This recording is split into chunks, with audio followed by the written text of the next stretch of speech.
अभी टेबल बना रहा हूँ, केसेस पढ़ो। 10 रुपया विन, विन मतलब प्लस में आएगा। कब?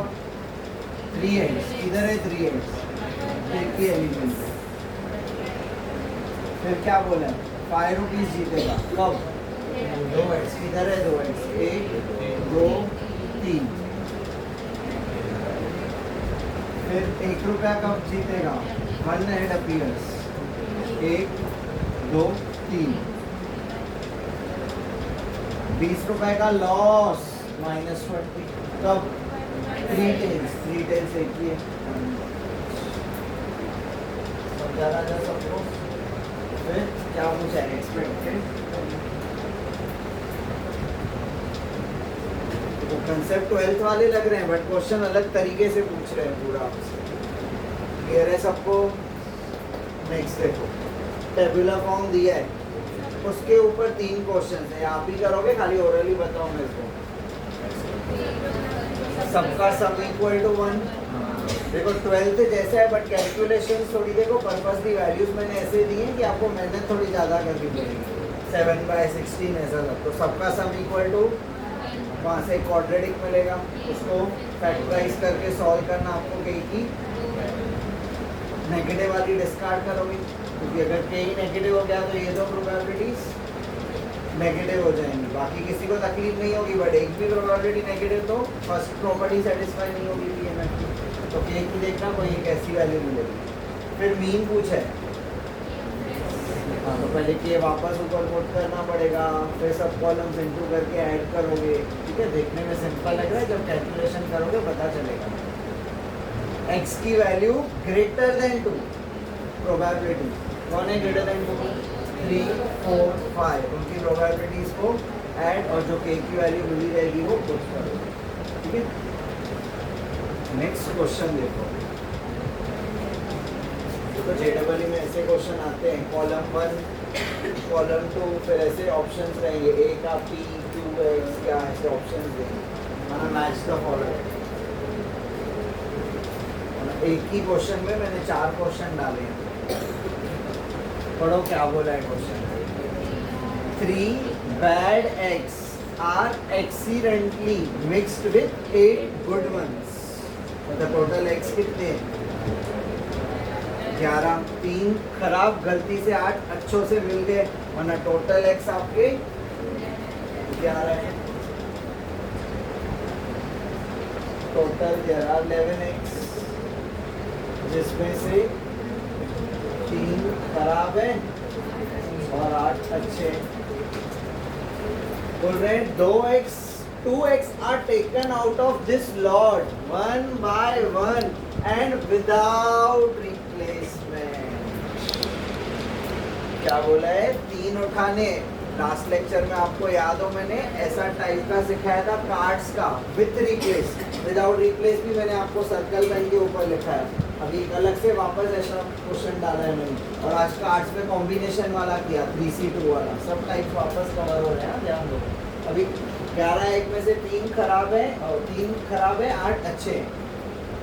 2 उठाने हैं, एक एक करके विदाउट रिप्लेस। विदाउट रिप्लेस मतलब जो पहला एक उठाओगे, देखा, बाहर रख दिया, फिर दूसरा उठाने को जाओगे। हाँ, ए पार्ट, इसकी प्रोबेबिलिटी पूछिए। 1 good egg and 1 bad egg.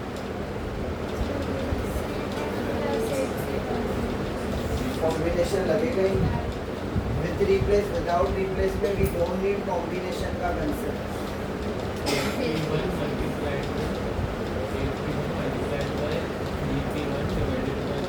क्यों कॉम्बिनेशन में क्यों इतना प्रॉब्लम है? सिंपल चीजों को डिफिकल्ट मत बनाओ।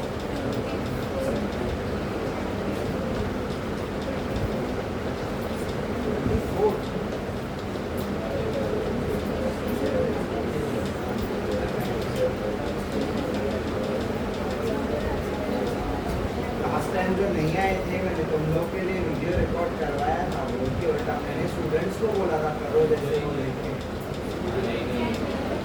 किया था ना रिकॉर्डिंग। फोटोज भी मैंने बोले थे लोग।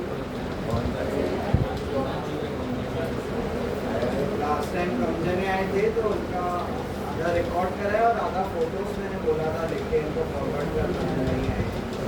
लास्ट टाइम भी बहुत अच्छे क्वेश्चंस किए थे हमने। ठीक है, चलो अभी ध्यान दो इधर, समझो भी क्या बोल रहे हैं। आपको प्रोबेबिलिटी चाहिए कि एक एक अच्छा होगा एक खराब होगा, बरोबर। टोटल कितने एक्स थे? 11। आपने लिए कितने? क्वेश्चन में बोला है 2 लेने, एक एक करके। अब ये लोग 2 में से खुद ही बता रहे हैं एक अच्छा है एक खराब है। अभी नेक्स्ट सवाल ये आता है पहले कौन सा उठाया? आपने एक साथ थोड़ी उठाए, आपने पहले एक फिर दूसरा उठाए। तो देयर आर 2 केसेस कि पहले हाँ गुड एग लिया फिर बैड, और मतलब प्लस पहले बैड लिया फिर गुड लिया, क्लियर है इतना? अब पहले कौन सा लिया हमने? गुड एग कितने आउट ऑफ 8/11 प्रोबेबिलिटी हो गई गुड एग की, बरोबर। अब सुनो 8 में से अभी 11 ऑप्शन आपके पास पड़े थे, उसमें से गुड एग आपने एक उठाया, 8 में से कोई तो एक उठाया, जो भी आपने उठाया वो बाहर रख दिया ना। अभी टोटल है 10। अब कौन सा ले रहे हो? बैड अभी भी 3 ही है कि वो भी कम हो गया? प्लस अब ये बताओ पहले बैड लेना है फिर गुड लेना है। बैड का 3/11। अब ये एक लेटर आपने बाहर निकाल दिया राजा, अभी टोटल है 10 हो गए। अभी कौन सा चाहिए? गुड। गुड अभी भी 8 ही है। आया समझ में? ना कॉम्बिनेशन ना परम्यूटेशन, कुछ नहीं डिफिकल्ट बना रहे हो प्रॉब्लम। क्लियर है ये सबको? नेक्स्ट पार्ट पढ़ो, बी पार्ट। मीन माना एक्सपेक्टेड वैल्यू पूछिए किसकी? बैड एक्स की। Let X denotes number of bad eggs term. बोलो कितने एक थे? 11। कितने सेलेक्ट किए? 2 में से खराब कितने होंगे? कितने हैं वो नहीं, एक्स की वैल्यूज 0 1 2। एक भी खराब नहीं होगा, या एक खराब होगा या दोनों खराब होंगे। अब इनकी क्या ढूंढनी है हमको? प्रोबेबिलिटी। बोलो what do you mean by x 0? सारे मतलब 2, माना पहला भी गुड सेकंड भी गुड। एक ही केस फिक्स है ना, पहला भी गुड सेकंड भी गुड। बोलो गुड की प्रोबेबिलिटी 8/11। अब ये गुड बाहर चला गया 10, और फिर से गुड ले रहे हो 7। x1 मतलब एक बैड एक गुड। अब ये भी ऊपर ढूंढा, वही वाला आंसर ही करा था। फिर से नहीं कर रहा हूँ।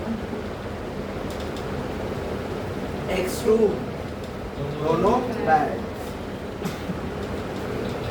दोनों बैड मतलब 3/11 इंटू 2/10। कटिंग मत करना, डिनोमिनेटर सेम रखना, ठीक है? नहीं तो आपकी बैंड बजेगी। फिर क्या पूछा है? मीन। मीन के लिए क्या करोगे? टेबल बनाना और मीन ढूंढ लेना। सी पार्ट भी आप खुद से करोगे। मीन किसका पूछा है? Good x. जैसे बैड के लिए किया वैसे गुड के लिए करोगे। और डी पार्ट में क्या पूछा है? वेरिएंस किसका? बैड एक्स वाले का। तो ये ढूंढा है ना हमने, इसकी टेबल बनाओगे। फिर वेरिएंस के लिए क्या करोगे? पहले ई ऑफ एक्स स्क्वायर, फिर वेरिएंस की formula E of X square minus E of X the whole square. नहीं, वो प्रोबेबिलिटी के लिए होगा ना, मीन पूछा है। और अभी मैंने एक ही में चारों डाले, एग्जाम में थोड़ी चारों एक साथ आएंगे। जस्ट मैंने आपको सब वैरायटी कवर करके दिखा। आज हमने कॉम्बिनेशन वाला भी किया, विदाउट रिप्लेस किया। ऐसा ही एग्जाम में विथ रिप्लेस आ सकता है। वो लास्ट टाइम जो बैठे थे उनसे लेना, वहाँ करवाया है मैंने। कार्ड्स के ऊपर भी समझ कर रहा है।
प्रोबेबिलिटीज दी हुई और बाजू में x की वैल्यू दी हुई और k पूछा है। इसका क्वेश्चन है डिस्क्रीट कंटीन्यूअस डिस्क्रीट। सबसे पहले हम टेबल बना दें। x की वैल्यू 0 1 2 3 4 करें।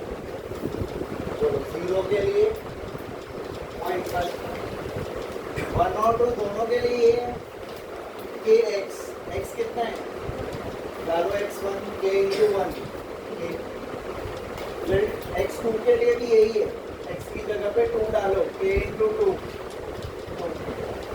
देखो डायरेक्ट टेबल नहीं देके कैसे दे रहे हैं हम लोग को उससे करना पड़ रहा है।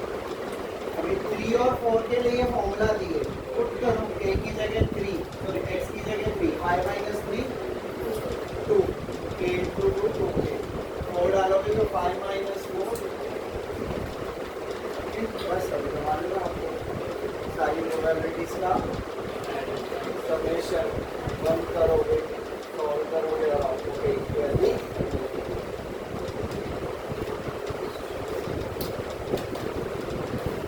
x की वैल्यूज है -3 -2 -1 0 1 2 3। प्रोबेबिलिटी ऑफ 0 इक्वल है greater than 0 less than 0। x 0 की प्रोबेबिलिटी किन तीन से इक्वल है और यहाँ पे बोला इन तीनों की सेम है उन तीनों की भी सेम। बराबर डी में हम लोग को डायरेक्ट दिख रहा है। अभी एक्चुअली सॉल्व करना होता तो कैसे करते मैं बोल रहा हूँ ना अगर ऑप्शंस नहीं होते तो कैसे करते।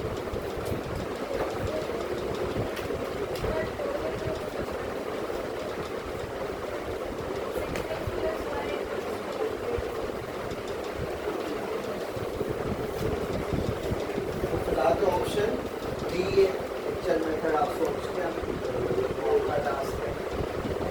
नेक्स्ट करो। आज ही मैंने ऐसे क्वेश्चन कराए हैं देखते हैं बरोबर बता पा रहे हो। एक बैग में 4 रेड 6 ब्लैक बॉल पड़े टोटल 10 बॉल्स है जिसमें से 4 रेड है 6 ब्लैक है। 3 balls are drawn at random. Would I with replace? Would I without replace? The combination. एक साथ कितने balls हैं 10 कितने सेलेक्ट करने पड़े 3। कैलकुलेशन आप करो। इसका प्रोबेबिलिटी डिस्ट्रीब्यूशन पूछा है number of red balls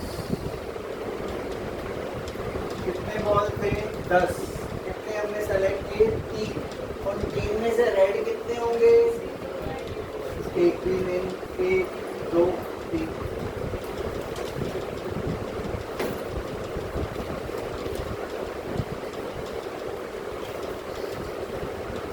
probability है तो सबका अपॉन में तो फिक्स आएगा ना रकम एन ऑफ एक्स। सोचो लॉजिक x 0 मतलब क्या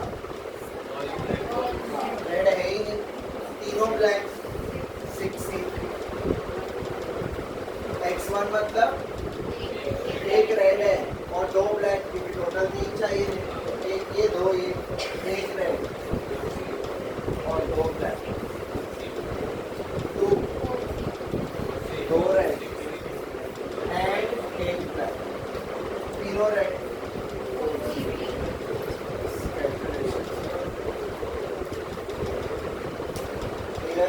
सिंपल है क्लियर हो गया। अभी आइडिया 3 टाइप के सम्स और सब वैरायटी भी अलग अलग दिखाई देगा। ये भी किया जैसे क्वेश्चन कैसे अलग अलग फॉर्म्स दे पा रहे हैं अलग अलग तरीके से। एक गेम है जिसमें पर्सन को 5 रुपए मिलेंगे अगर सब हेड या सब टेल है when 3 coins are tossed। अभी मैं 3 coins का वापस सैंपल स्पेस नहीं लिख रहा हूँ, डायरेक्ट अभी दिमाग में ही रखो 8 एलिमेंट्स कैसे। 5 रुपए मिले उसको, मतलब उसका क्या हुआ प्रॉफिट +5। कब हुआ 5 रुपए का उसका profit? All head all tail. All head मतलब HH, ऑल टेल मतलब TTD, 2 एलिमेंट्स आउट ऑफ 8। फिर क्या बोला है? He will pay ₹3। वो 3 रुपए दे रहा है, उसका लॉस हो गया राजा 3 रुपए का। कब लॉस हुआ? 1 हेड या 2 हेड्स, वरना बाकी ना सोचेंगे देखो 2/8 हो चुका है, बाकी बचा क्या 1 - 2/8 6/8। फिर क्या पूछा है? Expected value. स्टार्ट में तो लग रहा था अलग है, बट अभी आपको समझ में आ गया कैसे करना है। नेक्स्ट देखो, पीडीएफ दिया है, कंटिन्यूअस आ गया अभी, और ए पूछा है क्या होती है पीडीएफ की property? Integration of F of x is 1 from question का लोअर लिमिट टू क्वेश्चन का पुट करो कि कांस्टेंट है, इसको बाद लिखा, मैं एक्स बाद में लिख रहा हूँ, इनटू ऑर्डर कैसे भी कर सकते हैं। How will you solve this integration? एकदम सिंपल वाला दिया ही नहीं है इंटीग्रेशन में। सब्स्टिट्यूशन टाइप तो 3 लेने वाला, देखो ना 4x² का डेरिवेटिव क्या होगा? 8x। x तो है ना, 8 तो बैलेंस हो जाएगा, बरोबर। तो फिर हम लोग इसमें किसको t लेंगे? अगर t लेंगे हम, तो आपने अभी तक डेफिनाइट किया नहीं है, बरोबर, लिमिट्स वाला। तो अभी मैं ओरली एडजस्ट कैसे करते हैं ट्रिक सीखो, नहीं तो मैं डेफिनाइट के मदद से करूंगा तो मेरे को लिमिट्स चेंज करनी पड़ेगी। तो अगर लिमिट चेंज के झंझट से बचना है तो सुनो भी हम कैसे करेंगे का, ये आपको इनडेफिनाइट में भी शॉर्टकट हो गया आपके लिए। ध्यान दो, व्हाट इज e का power? What is derivative of -4x²? -8x। x है, किसकी कमी है? -18। तो मैं क्या कर रहा हूँ? Multiply divide by -8।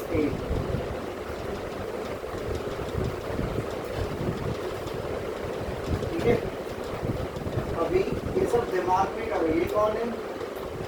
t। तो ये कौन? dt। तो integration e raised to t dt। What is integration of e raised to t? तो ये से ये e raised to t, t इधर ही डाल देना और अभी लिमिट। एक समझा क्या कि आप कुछ लिखा ही नहीं, मैंने सब दिमाग में dt आ गया, तो आपको लिमिट चेंज के झंझट से आप बच गए। बोलो लिमिट्स डालो। अपर लिमिट x की जगह इंफिनिटी, इंफिनिटी का square, infinity into 4, infinity but minus तो रहेगा अभी। माइनस जब 0 डालोगे तो पूरा ही 0 हो जाएगा, 0 के आगे तो माइनस प्लस लिखते हैं। मैंने आपको बताया था what is e raise to negative infinity? 0 लिखवा आगे दिया था, एनीथिंग रेज टू 0 ये माइनस माइनस प्लस 3/8 की वैल्यू।